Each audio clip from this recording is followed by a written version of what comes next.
weltare ɓiɓɓe fulɓe andu diine maɗa fedde heblo sukaɓe africa weltare tv takkusana yoni to ɓundu to jamugel to petit paris to diboli to kidira ko on takkusan juula ha to galle haruna ballali to bongeji liduɓe ko to bongeji liduɓe to commune sinthiou mamadou boubou eko taari ɗum kala ene jeeya e gardiɗi kabaruji men to leydi sénégal cour suprême dakar firti ha sori ladde ñawore cour de justice ne Ziguinchor wanno ko fati kay alhaali beele Ousmane Sonko ene wawa jeeyede e ɗiɗon biriji ƴamyoɓe lefol laamu e sumgoji tijjaɗi ha joni to leydi sénégal Macky Sall hoorejo genɗi ɗi gonɗe tourné muma économique e nder falde faddiga aljuma hanki o hollori tigui ɗo kay ha nde o tottiti laamu jogoɗɗo lomtademo foof o jaɓata hay goto kene bonna leydi ndi to leydi Mauritanie Mariam Da Vadel ko joom suudu hoorejo leydi ndi ko woni premiére dame aljuma hanki o waɗi tigui inauguré école goto ko école action sociale e nder Nouakchott o wawi tawtorede kadi seppo molantego Allah gon seppo noon ko hollirde mette mum ko Israël wone wadde leydi Palestine e oɗo saaha tengti to banggue Gaza to leydi Libéria George Weah hoorejo gendi Libéria gonnoɗo kay ɗaftodirede ko fati sumgoji o ɗaftodirano noon koye biteɗo Joseph Boaké on ko lundiyanke kanko George Weah noon ko addi ko résultat ji ɗi ne jaltini ha laaɓa o gonɗini tigui o tengtini ko poolaɗo kadi o jaaɓi ko poolaɗo o noddi on o wi ɗum yo jogoro jamma to kedde Afrique ma en ketto roɓiɗo musidɗo men Alassane Oumar Mbocca gorko mo Sara Ndogu kabaruji men jolam jaɓiri ma en jaa ha to leydi Palestine to leydi Ukraine ha to leydi Inde bisimilla mone kerki hotondirte joni joni piren pacciren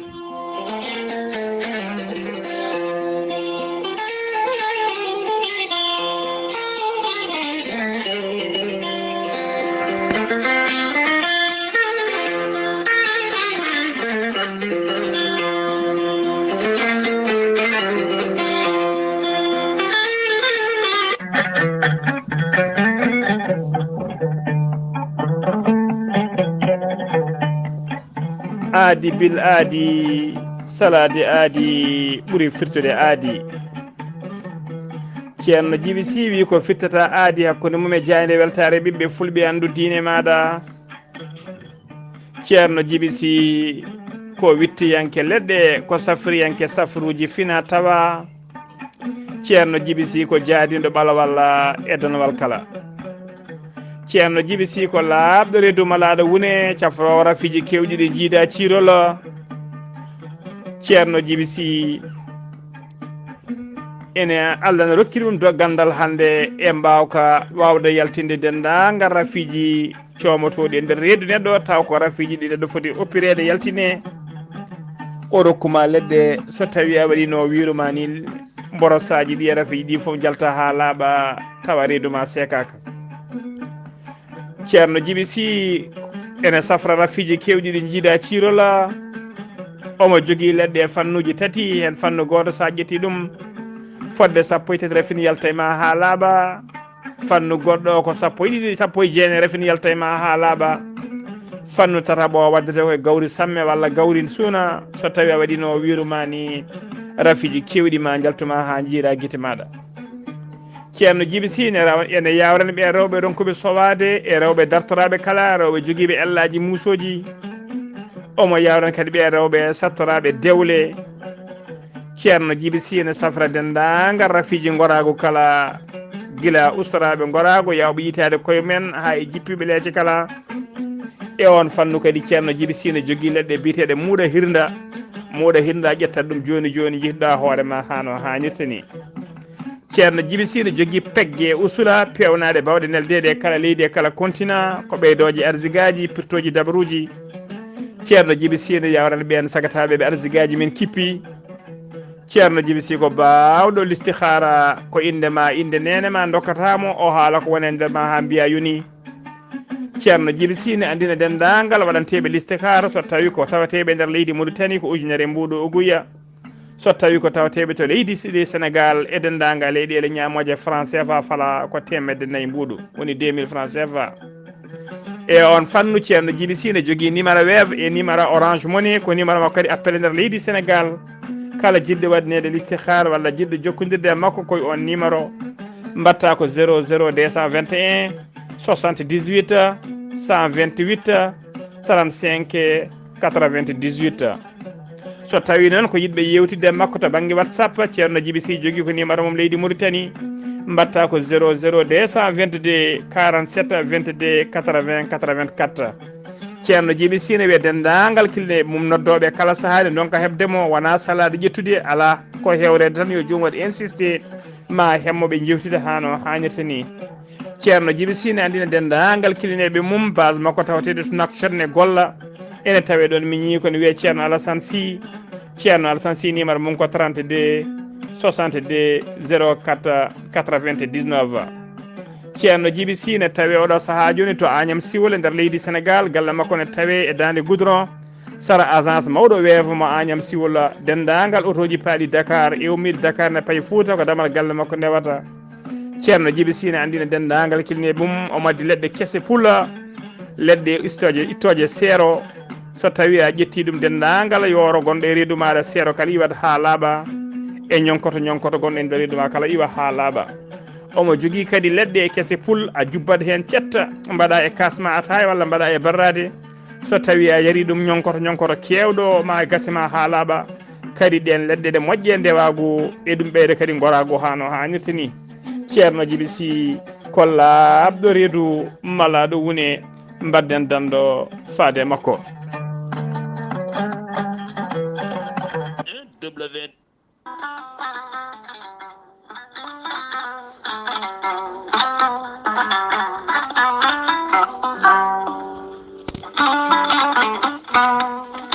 an jambitowo ɓandu musoru ɓandu jaɗoru ɓandu wuloru koyɗe musoje koppi musoji keceji musoje AVC cardiaque moƴƴiyam dogata e ɗaɗi muɗuma donkuɗo yaade juma e jama e jokkoyde enɗam kala holko jokkodirta koye gorel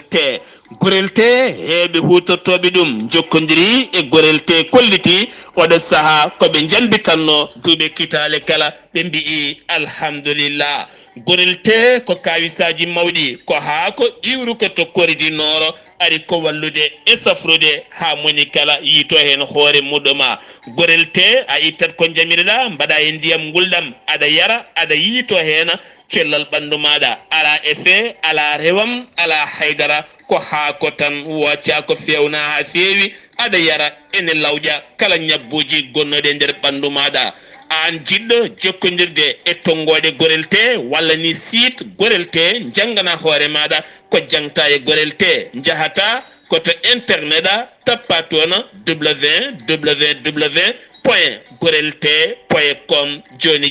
jiya toon ko safrata e ñabbuji cuɗotoɗe ɓalli kala so tawi noon ko tongoɗe gorel te jiɗɗa hebde gonɗa koye nder leydi Mauritanie jokkodirta koye Adama Niang ɓuurandirede Boy Nasa on noon mbatta ko 47 85 20 96 walla so tawi koto sehil baabi gonɗa e ko taari ɗum kala jokkodirta koye Elimane Ndiaye 46 57 85 92 so tawi gonɗa koto kay hayɗi e ko taari ɗum kala jokkodirta koye Acca Keɓe 46 46 48 86 walla so tawi koto Nouadhibou gonɗa jokkodirta koye Seyni Niass mbatta ko 46 53 52 43 so tawi gonɗa koto États-Unis de Amérique jokkodirta koye Abou Sow Kawral Fouta Business +1 34 77 01 56 77 so tawi gonɗa koto leydi France jokkodirta koye Haruna Ngayda 06 50 99 64 43 musidɓe tedduɓe gorel te e jeese men dañen jama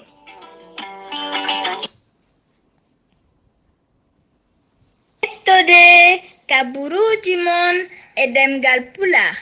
Afrique, Asie, Europe, Amérique, Moyen-Orient, Océanie. jam nyalle mon musidɓe tedduɓe eɗen goni e hoore biira sappo e jeetati lewru jolal hitande ujunnaji ɗiɗi e nogas e tati habaruji mon e ɗemgal pulaar e sawta he ko musidɗo mon sehil mon Ghalii Abuu to karallagal ha mbawan yiide en to banggue nete e ɓosoje ko miñi men sehil men Saydou Abouba habaruji mon e ɗemgal pulaar kaɓi ko leydi Sénégal puɗorɗen cour suprême mo Dakar firti ha sori ladde décision taw ko ñawore nde juge mo tribunal Ziguinchor hono biteɗo sabasi faya wanno ɓe pirti ɗum ha sori ladde so namdonade on namdino kay ko nde inde Ousmane Sonko wattete kay e liste uji électoral o jeye ɗina mbiruji ƴamɓe lefol laamu e sumgoji paaɗi kadi o rokkiye ko fati fichier ji parrainage cour suprême noon mo Dakar caggal kay nde ñawti kan haala firti kan haala e oɗo saaha joni cour suprême mo Dakar nawti haala ka koto tribunal haute classe mo Dakar kabaru mo wodani noon saktanoma e nder jayndedi leydi Sénégal caggal kay nde ñawore nde yani wiyede wonde cour suprême mo Dakar rokki Ousmane Sonko gonga dow laamu leydi Sénégal yimɓe hewɓe taw ko yaadiɓe Ousmane Sonko kollirino hen weltare men mawde no fewi tawa puɗɗinoma wadde ngaylaji e cowtiji kono noon on ɗa beela Allah e beelama kono ɗa beelama walla kan beelama juutani no fewi saabu kay ɓoyani mum tawa haala ka firtama ha sori ladde hollirama tigui wonde tribunal o holliri tigui wonde ko firti ñawore nde ñawanode to Ziguinchor haala ka nawtama e oɗo saaha joni to tribunal hors classe mo Dakar ɗum noon caggal ɗina beele maji noon de laati tigui mette kewde wonande ɓen yaadiɓe Ousmane Sonko ha tengti noon tawateɓe to Ziguinchor ɗum laatima toon tigui ɗum laatima toon seppoji manifestation ngaji e nder yoga e leeɗe ko wayno legal bitegal Lindiane ko wayno legal bitegal Grand Dakar tawateɗo to Ziguinchor ko wayno legal bitegal Peyrissac e ha to place Bambaya e to boulevard 54 kala taskama toon seppoji gulli jawwa mbaɗama toon kikiɗe hanki fayi jamma dadiɓe ɓe noon dartima aynimaɓe toon gaz lacrymogène woni hendu farkoro subaka hanki kadi catala bitegal frappe wondude e mouvement biteɗo mouvement Lagos ɓe noddino subaka hanki o seppoji sanga 15 heures ɓe jinno wadde hanki seppoji 15 heures hanki caggal juulal tisubara kono noon ɗin seppoji laataki saabu préfet mo Dakar wi ko loppet ɗiɗon seppoji mbaɗata e nder wuuro ngo ha joni ko leydi Sénégal keddoɗen to Ziguinchor ha joni douane mo Ziguinchor tawateɓe e nder tawi koye nder communiqué mabɓe ɓe kolliri tigui wonde ɓe kolliri ɓe tetti walla ɓe teɓima kiloji ɗiɗi 2 kilo drogue mo hinde cocaïne ɓe nangui ɗum noon koto wiyete Kabrousse waɗɗani Cap Skirring toon ɓe teeɓi ɗum noon ko ñande alarba 15 lewru jolal 2023 gonɗen ɗo sanga 20h30 woni 8h30 minutes ko nden ɓe mbaɗi nangande de cerveau noon woni tigui mawɗo trafic o noon ɓe teeɓima ɗum ɓe nanguima koto nokku biteɗo Kabrousse ko Guinée tawama ko Guinée najo kiloji ɗiɗi drogue cocaïne mo tawa ene jogui o jarum mum ko 160 million taw ko franc CFA ha joni ko leydi Sénégal keddoɗen dernier round woni ñawore sakkede hakkude Ousmane Sonko e ministre Mame Mbaye Niang ñawore mabɓe noon ñalawma o nangama ñalawma o noon waɗat tigui ko ñande alkamisa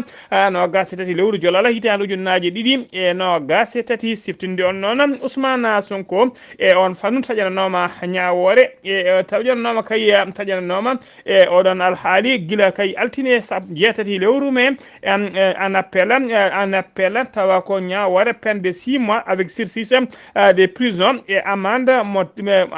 temedde ɗiɗi million taw ko franc CFA dommage et intérêt ndeɗo ñawore nden ñawore noon kala ndeɗo ñawore noon nodditade oɗo saaha joni walla ɗeɗo ñawoje pawade Ousmane Sonko ne ɓeydo tigui woɗɗitindemo kay jeeyede mbiriji taw ko jogorɓe ƴammoyde lefol lam e sumgoji tijjaɗi ñande no gasi joyi lewru février hitande dartone woni 2024 ha joni ko leydi Sénégal keddoɗen to Fatiga Macky Sall horejo gendi Sénégal aljuma hanki o tawetno koto Fatiga e jillu makko tournée économique e nder jonde conseil présidentiel o suuti toon konnguli tiɗɗi no fewi wiide kay o jaɓata hay goto kene bonna leydi ndi o wi noon ɗo kay ha waɗa passation des service o tottita jappere laamu o tottita tigui jappere laamu ndi jogorɗo lomtademo tawa kadi koye sugoji o joofi noon ko Amadou Ba o wiyoma Allah no wawi taw ko Amadou Ba wonata o wi noon caggal kay on ne jooɗi noon tawtora jonde nde o joofi ɗum o wolliri tigui hay goto jaɓata kay ɗo e nden kene fijira leydi ndi walla kene yiiɗa duppude walla bonnude leydi ndi ɗum noon o holliri tigui o jogorani jabde ɗum o wi noon yimɓe kala ina gandirimo kay wonde ko neɗɗo jaam ko neɗɗo kadi jiɗɗo dialogue woni kaldigal kono yimɓe foof kadi ne gandirimo wonde o wona neɗɗo jiɗɗo cagarte o yiida tigui gueɗe baɗini hennene ha joni ko leydi Sénégal keɗoɗen cour suprême to cour Aissata Diallo Ba ko conseillére ko assistante to cour suprême ko magistrat aljuma hanki o ko adi kay ko justice o ina liɓa ñaware ñawno kay haalama waɗa verdict mum teskama noon tawa yaltino sal o wayno gedduɗi ni o ƴetti sakos makko o yalti o yeehi lawol makko hollirde kay o faami tigui woni juge o ko jogori ñawde ko jogori haalde ɗum noon loi ina haydi ɗum loi ina haɗi ɗum o waɗi violé serment makko serment noon wi ko juge e ko juge en ɓe noon yo gardu secret de délibéré hoto kollira hoto haysino kalani haydara hoto kollir kadi e comportement mumen ko yimɓe wonɓe ene ganda kay wonde walare to ñawore nde yaari kanko Aissata Diallo Ba noon ko mennoɗo wonde présidente tribunal d'instance mo Dakar o hormaki tigui ngallona kuulala e oɗo saaha joni noon hollirama omo riski ko wiyete poursuite kay woni tigui ne wawi tigui kuule pawe e dow makko saabu kay o violi secret walla faute professionnel saabu kay o holliri hay sinno kay o haalani comportement makko o holliri tigui wonde o weltaki haydara e nde ɗon ñawore ha joni ko leydi Sénégal keddoɗen aljuma hanki o Macky Sall ardima conseil taw ko conseil présidentiel to Fatiga to tawetno hanki e mbadi tourné makko économique noon holliri toon ma laamu ngu yaltina temedde jeetere capanɗe joyyi e tati milliards woni 853 milliards francs CFA taw ko investissement keeroriɗo région de Fatiga tawi kadi koye mbadi programme d'investissement prioritaire PIB ɗum noon koye nder dawal 2024 ha yetti 2026 woni e nder duuɓi ɗiɗi to banggue santé Macky Sall holliri ɓoyatama Fatiga heeɓo hôpital molanteɗo Allah tawa kadi ko hôpital mo niveau 3 kadi cuuɗi cafriɗi tawateɗi toon e dispensaire uji ɗo mam dokke matériel e équipement garduɗo hano hannirtini to fannu jangde kanko Macky Sall holliri ma école aji garɗuɗe mahe toon école aji caaleje e cuuɗi huuɗo kay o natti yiɗi tigui ko yo ɗum dokko ha laaɓa e nder jokki leydi Sénégal kala ha tenti noon e nder ndeɗon fande o tinni noon o tinnik toon no fewi noon ko fati kay e ɓeydugol forage uji saabu kay yidde makko kay kala to yimɓe goni yo digƴe taw ɗumen ɗon certa e donc hano hannirtini to banggue transport hoorejo leydi ndi yejjitani ɗum kadi o wi yidde makko kay e oɗo saaha joni ko autoji biyeteɗi 7 place walla ɗi kewɗen wiide jolla jiya bande nde gasata ha laaɓa natti yiyede e nder nden fande holliri e oɗo saaha joni ɓe keeɓi laabi moƴƴi taw ko goudron-ngaji laabi moƴƴi no fewi garɗuɗi alay saggil noon ɓe keeɓa autoji taw ko autoji garɗuɗi jayduɗe camanu ɗi dernière génération o yejjitani noon to banggue remoɓe aynaɓe kala o haali toon ala haali men ko noon kadi to banggue fannu sport woni coftal ɓalli e culture e piine kala o jangtima ɗum toon ha joni ko leydi Sénégal keddoɗen jeeyan ha to Madina Gounass noon oɗo saaha tigui koye cilciltirde ndungu wona ko coñal guerte man ketto musidɗo men sehil men Amadou Samba Lo assalamu aleykum wa rahmatullah. Waleykum salam wa rahmatullahi taala wa barakatuh. O haali Abou Ba mi salminima kadi mi juurimama mi salmini dennaga bandiraɓe hettotoɓe weltare TV weltare ɓiɓɓe fulɓe andu diine mam Ghalii Abuu kabruji men ɗo e nder wurmantiɗo ngo Madina Gounass eɗen gandi oɗo saaha koye ciltirɗe ndungu gonɗen Ghalii Abou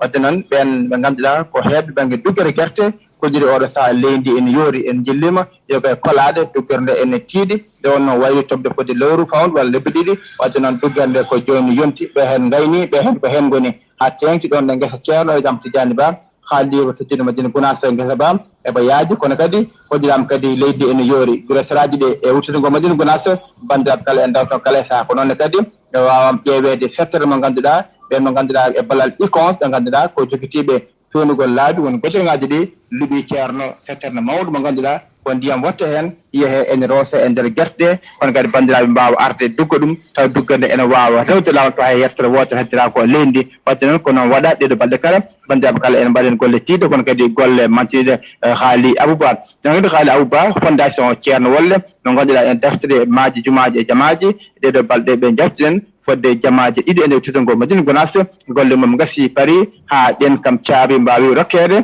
joomumen ha puɗɗitima golle e nder kan jama e yamrode ceerno non kadi e ballal on mo ganduɗa kolal makko Alaji Abou Ndiaye noon kadi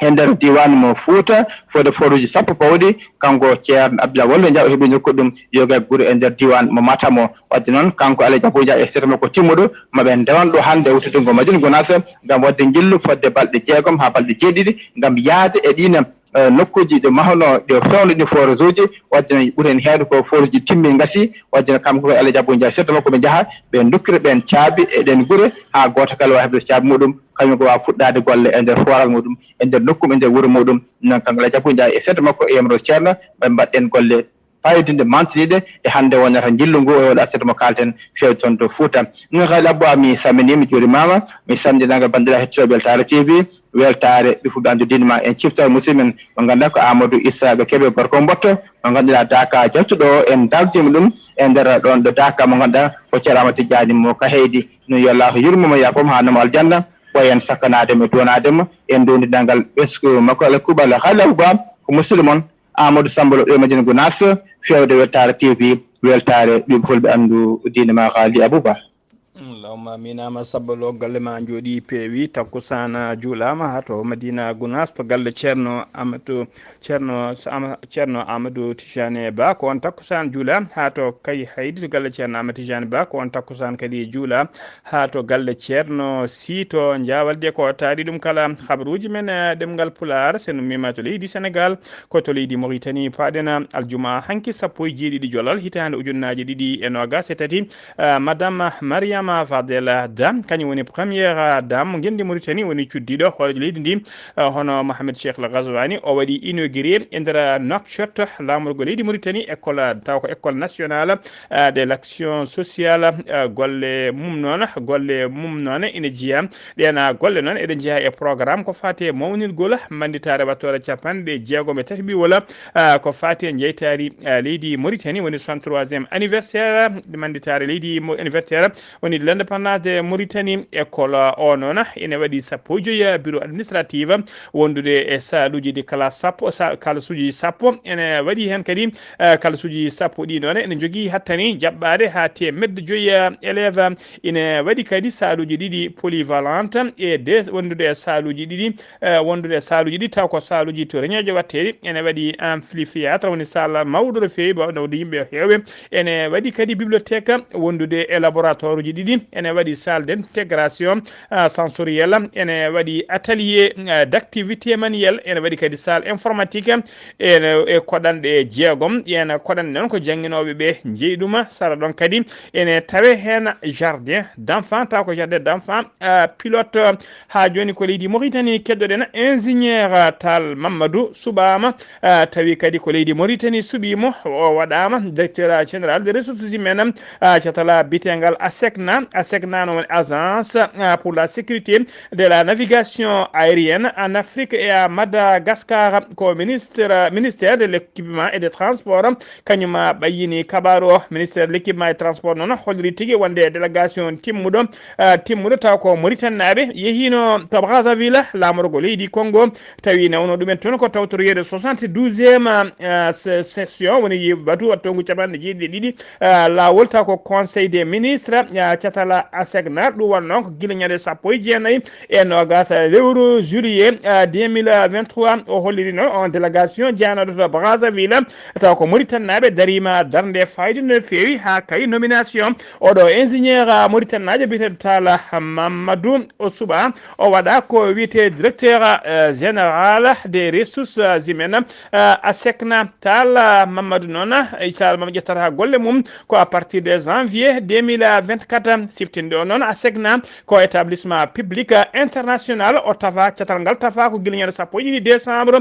1959 woni hitande ujunere temedde jeenayyi capanɗe joyyi e jeenayyi nde tafno noon koto Saint-Louis e nder leydi Sénégal. eɗen mbiya tan kanko Talla Mamadou ingénieur yo jogoro jaam ha joni ko leydi Mauritanie keddoɗen Mohamed Cheikh El Ghazouani hoɗo gendi Mauritanie o windi ɓatake dariɗo faade sehil makko hono Mohamed Sis Kananke walla mbiyen roi de Maroc on ɓatake noon ko ɓatake félicitation ko fati kay e mawnugol manditare jeytare leydi Maroc o holliri noon e nder ɓatake he wonde kay mo hesitini cehilagal hakkude mabɓe kamɓe ɗiɗo e cehilagal hakkude leyɗe ɗe ɗiɗi e cehilagal hakkude laamuji ɗi ɗiɗi ko noon kadi omo andina kanko hoɗomo andina kanko hoɗojo leydi omo andina hono roi Mohamed Sis wonde kay ha joni leydi Mauritanie ene jokki kay yidde gollodade e leydi Maroc ha joni ko leydi Mauritanie keddoɗen la première dame woni joom suudu o hoɗojo leydi Mohamed Cheikh El Ghazouani joom suudu makko hono Mariam Da Fadela tawtorama o participe aljuma hanki o seppo taw ko seppo molantego Allah seppo jaam yamigo e nder nakshot lamorgo leydi Mauritanie wona seppo noon ko hollide soutien mabɓe faade dendagal Palestine naɓe ha tengti e Gaza naɓe e hollide kadi mette mabɓe ko fate Israël ko waɗata ko e hollide mette mabɓe leyɗele occidentaux nana putini guite nde darani muɗi munkonandeji guila jeeɗiɗi lewru guila lewru octobre mayno ɗum faade oɗo saaha joni Palestine naɓe ne tawe tigui e kaya mbeya seppo ngo noon ko ɓen taw ko yimɓe personnalité ji yimɓe ardiɓe dawru gola yimɓe ardiɓe landa yimɓe dawru gola wondude e yimɓe dawluɗo feewi e yimɓe ardiɓe landaji dawru gola e yimɓe joom galuji e Demba Sumbulen kala kañumen kañum ndenti mbawi wadde ngoɗon seppo ngo noon ɓe ummori ko Juma Ibnu Abbas ɓe jaɓani ha to direction nationale direction des Nations Unies ha to direction des Nations Unies woni tigui représentant Nations Unies tawateɗo e nder Nouakchott lamorgo leydi ndi hollide kaye eɓe hollide kaye ɓe jadani e ko leydi Israël wona wadde Gaza naɓe ko eɓe jima noon eɓe gulla eɓe mbiya yoni oɗo bombardement eɓe mbiya e nder Gaza eɓe mbiya kadi yonti wonde leyɗele aduna kala daro ha balle paydiɗe mbawa yettade ɗiɗon ɓesguji Palestine naɓe oɗo saaha joni tawateɓe e kaya mbeya ha joni kabaruji men ɗemngal pulaar commissariat de police Lixar 3 halfinnoɓe ko fati enquête ko fati braquage bannoɗe e banque populaire de Mauritanie woni BPM guila ñande goo lewru novembre gonɗen ɗo hitande ujunnaji ɗiɗi e nogas e tati on commissariat noon ɓe mbaɗi déféré caggal nde ɓe gayni enquête mabɓe sappo e joyo neɗɗo tumaɓe kay juuɗe mumen ina moddi e nder oɗon braquage policier ji ɗiɗi kadi mbaɗama hen ɓortama hen ha laaɓi mbaɗama limogé woni tigui ittama e golle mumen braquage o noon ko Égypte naɓe ɗiɗo wondude e comédien goto woni mbaɗa o jalnika Mauritanajo kañumen goni cerveau ji kawɗon braquage kamɓe wannoɓe braquage o noon ɓe jaadino e sappo e 1 million taw ko haaliss goye elimore hinne nde ɓe teeɓa noon koto Guinée Conakry e to Sénégal ha joni ko leydi Mauritanie keddoɗen aljuma hanki sappo e jeeɗiɗi jolal hitande ujunnaji ɗiɗi e nogas e tati arti e nder Nouakchott lamorgo leydi mum hono Hanena Wulsidi kañum woni ministre de la défense nationale mo leydi Mauritanie o ummiri noon ko Guinée Bissau o yadoto noon koye dow nelal e yamirore horejo leydi ndi taw ko dow inde mum o yano tawtorojede kay manditare wattore duuɓi capanɗe joyyi ko leydi Guinée Bissau hemno tigui manditare muɗum ko ɗum woni ko nawnomo toon ha joni kabaruji men ɗemgal pulaar e nder dongre Afrique ha joni jeena to Libéria to leydi Libéria wonno Libéria wonno tigui oɗo saaha kala koye subgoji idde suɓade kay horejo leydi mum horejo leydi ndi noon hono George Weah kañum daftinirano e lundiyanke dowlu no fewi biyeteɗo Joseph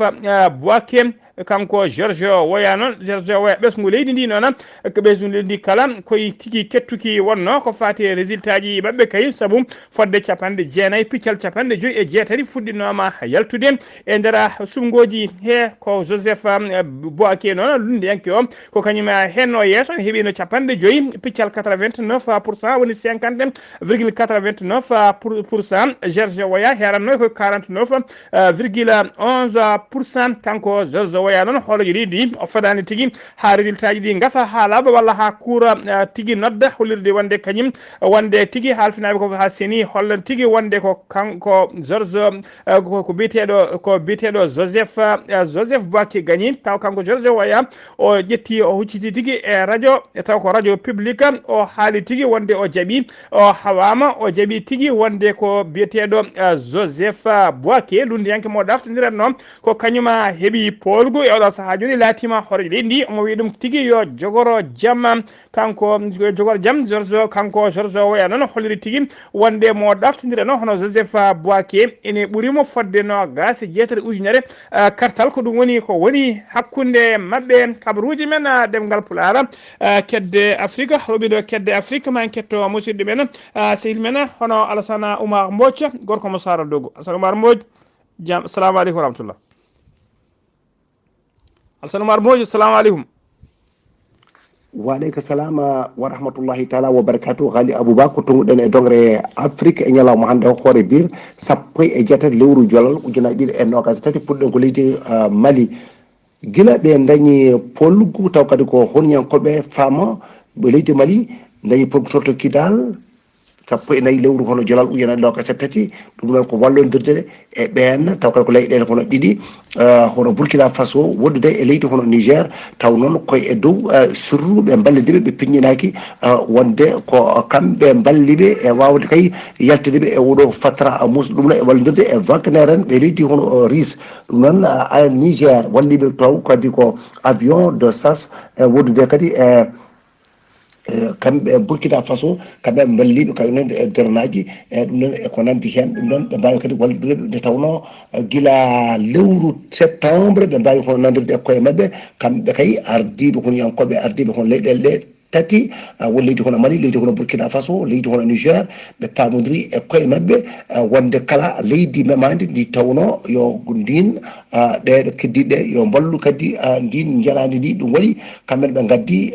doole mabɓe gam wallidde leydi Mali ndi ha ɓen mbawi ko dañde polgu e toon to nokku hono Kidal. Burkina Faso guila kay o waɗi hono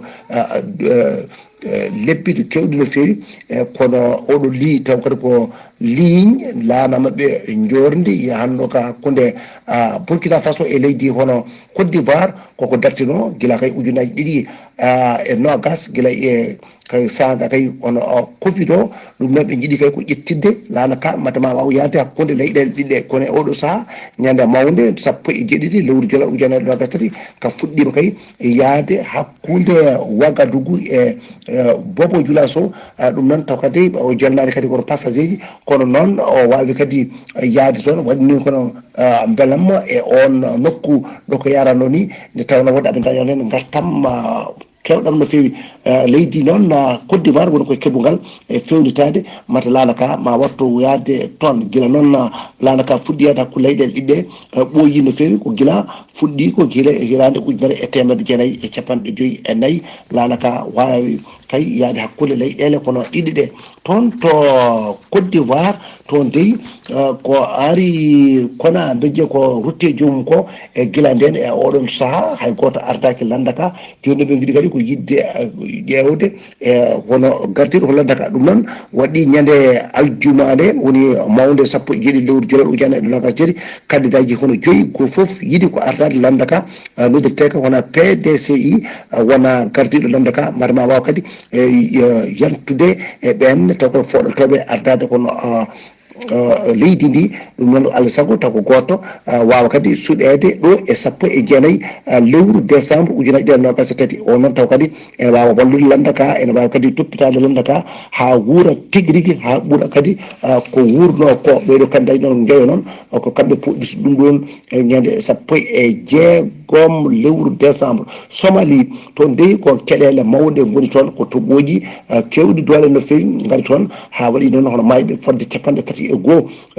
hono innam ade ruttima e joomum temedde 5 ujunere ɓen mbawi umade nokkuji mumen gam kay yaɓande kadi nokkuji goɗɗi nde tawno toɓo ngo ene heewi no fewi e ɗum no tawdiɓe ko caɗele kadi ɓeydima toon ene wayno ɗo e caɗele hono guura hani e safara foof aɓe gondi hen RDC Congo campagne mabɓe officiel ko fatte kay e élection ngaji mabɓe présidentiel fuɗɗoto ko 19 lewru ndu gonɗen ndu taw kadi ko élection ngaji ɗi noon puɗɗoto ko ñande nogas lewru décembre 2023 toon to Madagascar ɓe puɗɗima noon kamɓe ɓene dey limde carte mabɓe e nde tawno wonde kamɓe wuureji men mbaɗɗo ko 16 hono lewru ndu ɗum noon wayno ɓen oɗo kadi meɗoɗo wonde leydi kadi ko leydi ndi mbiyeteɗo hono entraine hono radio olina kanko de ko kanko woni yeeso e kala ndeɓe konti taw koto carte ɗe ɓe taw noon kanko jogui ɓen noon yaadiɓe makko ene kuljina e ɗen taw kadi nde carte ɗe limetede ko noon lundiyankoɓe kam ma wonon sappo ñoddino e ko ɗen taw kadi ko yaadiɓe mumen nde mbasa kadi notade hen no fewi ɗum noon guila aljuma 17 lewru ndu ɗum noon ɓe toon to entanari vo toon ɗelli hen kadi yimɓeɓe puɗɗima fatude e golle mabɓe toon Ghalii Abuu ko ɗum ɗo tonguɗen e habaruji men e dongre Afrique ñalawma hande o taw wonno koye dande musidɗo moon Alassane Oumar Mbocco gorko mo sanɗo gam weltare ɓiɓɓe fulɓe andu dinama fedde heblo sukaɓe Afrique weltare Ayawu TV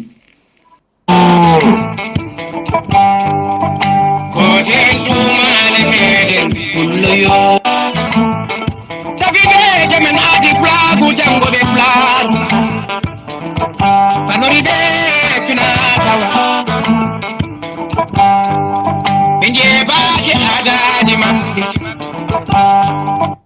Alassane Oumar Mbodj golle ma jooɗi peewi ko an uddi kabaruji men e dongre Afrique kabaruji men jolam jaɓiri ko to leydi Palestine puɗɗorɗen jeen ha to Gaza hono directeur hôpital taw ko hôpital biyeteɗo hôpital Nasser Kane Younes tawateɗo e nder hakkude Gaza o holliri tigui wonde koninkoɓe e leydi Israël jooɗi bomboji mumen e pettoji mumen e nder immeuble uji tati woni kuuɓeje tati towɗe ene tawa e nder ɗen bombarduji noon ɓe mbawi warde fodde nogas tato neɗɗo fadde nogas jeegomo neɗɗo ɓe mbawi joɓɓima pittali mumen e nder ɗina bombardement ji nogas tato woɗɓe kadi mbarmi hen ɗum waɗi koto leegal bitengal Hammed ene tawe e nder hakkude e leydi ndi ha joni ko leydi Israël leydi Palestine ha joni keɗoɗen Israël ne jokki bombardude ha joni e Gaza naaɓe haydara ala koɓe ɗacci wona dispensaire ɓe taraki hôpital ɓe goppani école aji aseɗa hande o bombardement maɓe mbaɗi ko nder école goto tawi on école e oɗo saaha joni laati tigui ko camp réfugié doga mortuyo en tawi kadi on camp woni tigui koye jimadi loni foni fedde gotago windere kono haɗani ɓe jooɗi toon bomboje mabɓe e pettoje mabɓe hono ministère de la santé Hamas holliri e nder on bombardement 50 neɗɗo mbasi hen pittali men bombardement o waɗi ko sanga wendoga ɓe mbaɗi bombardement école ko noon kadi ko adi ɗum tawa hollirama camp goɗɗo taw ko camp réfugié ji waɗama bombardé toonne kadi fodde 50 pawɗo wasi hen pittali men on paami tigui ñalawma hande o fodde 64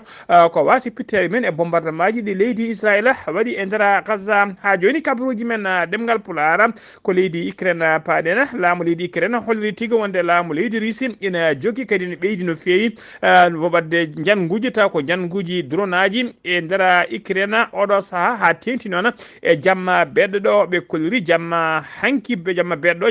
o 38 drone russe nuldama toon e nder leydi mabɓe hono kay hono mum hewde meeɗa kay wadde meeɗa feera wadde tuggi kay koɓe guerre o fuɗɗi hakkude mabɓe leydi Ukraine noon holliri e nder ɗin 39 e 38 drone leydi Russie neldi toon ɓe kolliri hen 29 drone haɓili ɓi ɗum ɓe tawi noon ko drone aji fabrication leydi Iran ɗiɓe hinde ɗiɓe mbiyata donona kamikaze saabu tigui ko doronaji baɗɗi bomboje ha heewi pettoje so ɗi jettima e nokku moɗinela ko ɗon ɗi kewi fettude ha joni kabaruji men ɗemgal pulaar to leydi enda fodde capanɗe nayyi ouvrier blokiɓe kay e nder tinel mo gonno maade guila ñande alata ɓennuɗo ko janggo waɗata yontere eɓe tawe e nder guel toon ɗen tinel koɓe ronkuɓe yaltude yimɓe waɗoɓe sauvetage noon woni fakoni koɓe faabu nana darino dole men ponno yinnode walludeɓe ko ronkuɓe kay no ɓe jaltiri hollirama noon ñalawma hande o ɓe walla guila hankitaɓe dartini ɓe mbaɗi tigui ko wiyete interrompi ngolɗon oɗon sauvetage saabu kay teskama e kala saaha leydi ne ɓeydo mabbude e tinel e nder nokku toɓe goni to ko ɗum saabi noon guila aljuma hankitaɓe dartini oɗon sauvetage waɗi ɗum interrompi ha diwa kay oɗo saaha beele ɓe ƴetta peeje goɗɗe musidɓe tedduɓe gasi ha laaɓi ceero ko ɗum ɗo wonno ko tongude habaruji mon e ɗemgal pulaar e sawta he ko musidɗo mon sehil mon Ghalii Abuu to karallagal ha mbawan yiide to banggue nete ɓoftojo Seydou Abou so tawi koto Madina Gounass ko Amadou Samba Lo ene nanggaren kabaruji men roɓino Afrique ko musidɗo men hono Alassane Oumar Mbodj gorko mo Sara Ndogu ketki malaki jaam yo jaam Allah jogomi jogo on